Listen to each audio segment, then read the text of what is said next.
How do you write emails at work? That can be easy if you follow the 3 simple steps. Number 1, customize your message. Number 2, keep it objective and polite. And number 3, keep it clear and concise. That sounds interesting to you? Awesome! Then stay tuned for the next minutes and enjoy the conversation.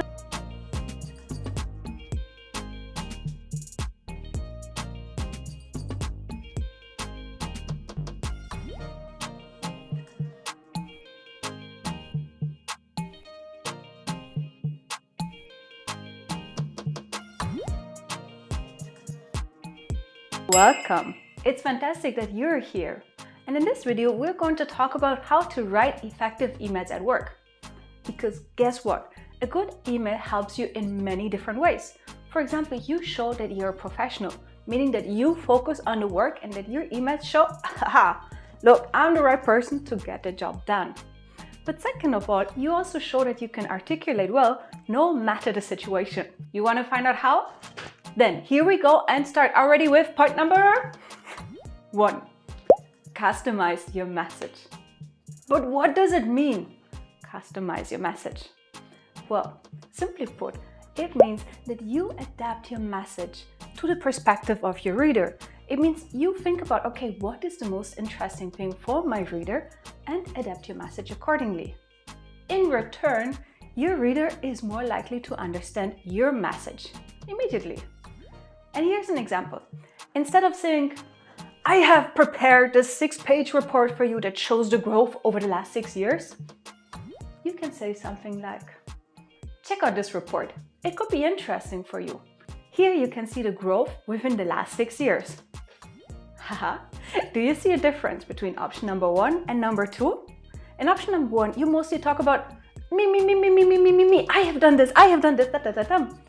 But it's not really easy for your reader to understand that message. Instead, when you focus on your reader and say, hey, this could be interesting for you, you can be sure that your reader understands your message more quickly. And here's another thing. Whenever you write an email, always start with the most important topic. Because guess what? You're not the only person who sends your reader an email. You can imagine that they receive tons of different emails on a daily basis. And if they have to read through a 1,000-page essay, it will be very difficult to remember and retain what is the most important information that you shared with them. That's why you can say something like, hey, could you review this overview and let me know your feedback until this Friday? Within the first few sentences of your email, then your reader knows immediately what they have to do and they know you consider their perspective. Now, all in all, let me summarize. When you write an email, always remember to customize your message and move away from me or I. No, instead you focus on your reader and you highlight what could be interesting for your reader and you say something, this could be interesting for you. You can see here, You got that? Let's move on then to part number 2. Be polite and objective. But what does it mean? Be polite and objective.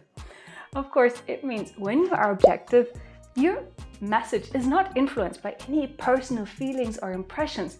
You keep it out of the way. And when you're polite, you also consider the perspective of the other person and you put it in a positive way. Now let me give you a simple example.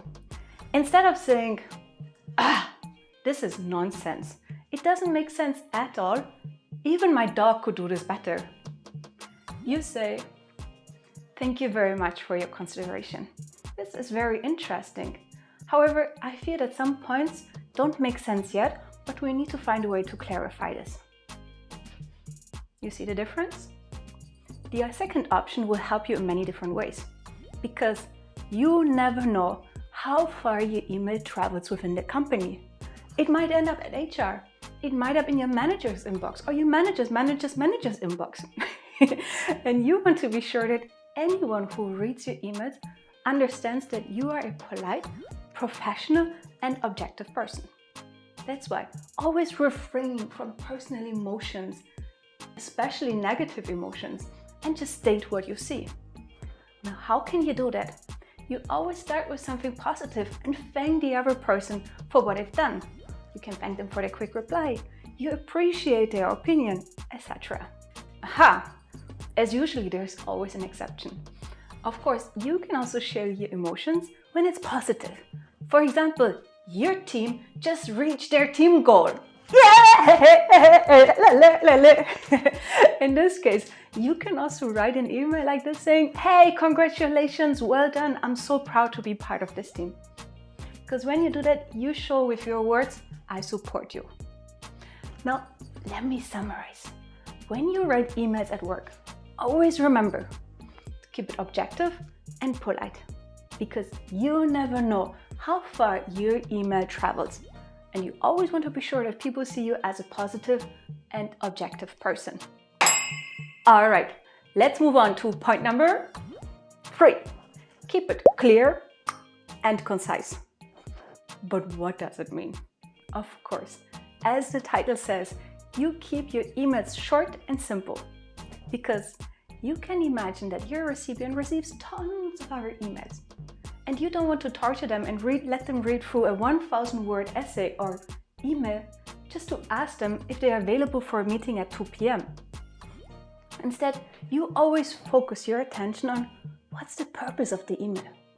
If you want to update someone, you say something like, let me update you, these are the latest results. If you want to get someone's feedback, you say, let me know your feedback within today. When you write emails at work, always remember that everyone has to understand your email. And there's a little trick.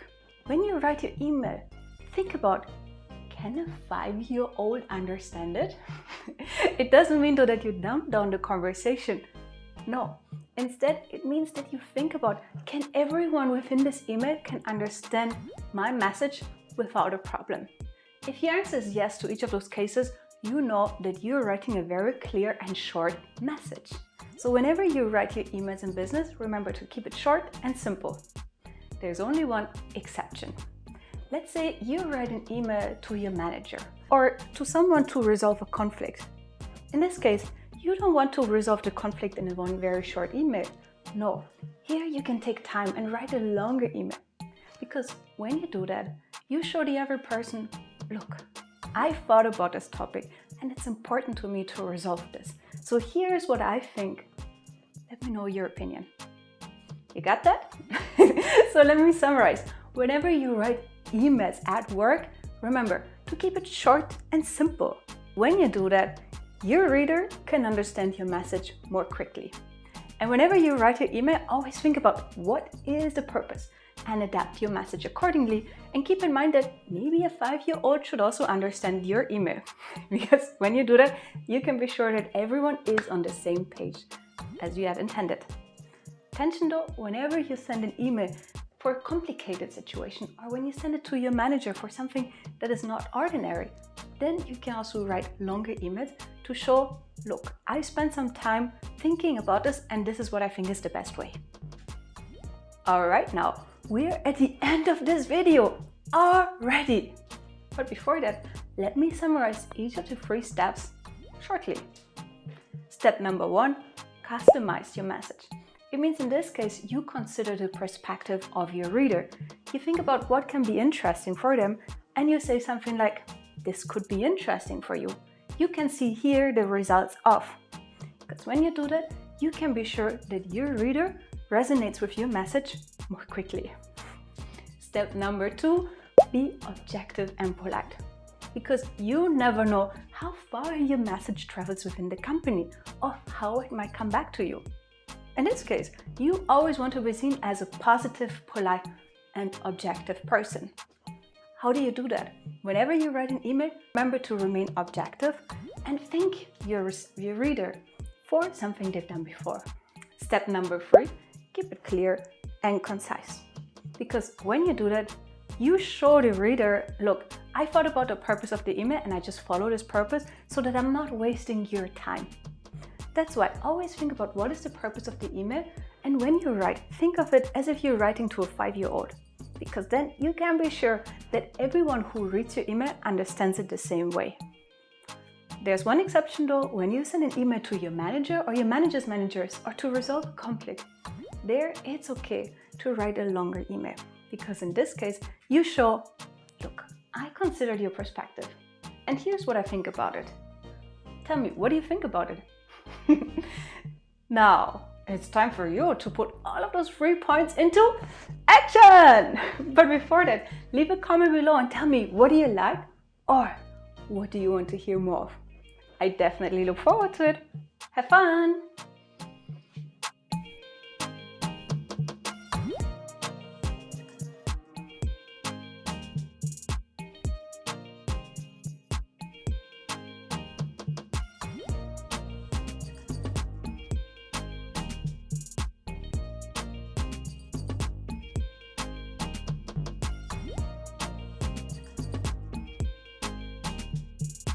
Step number 3, keep it short and clear.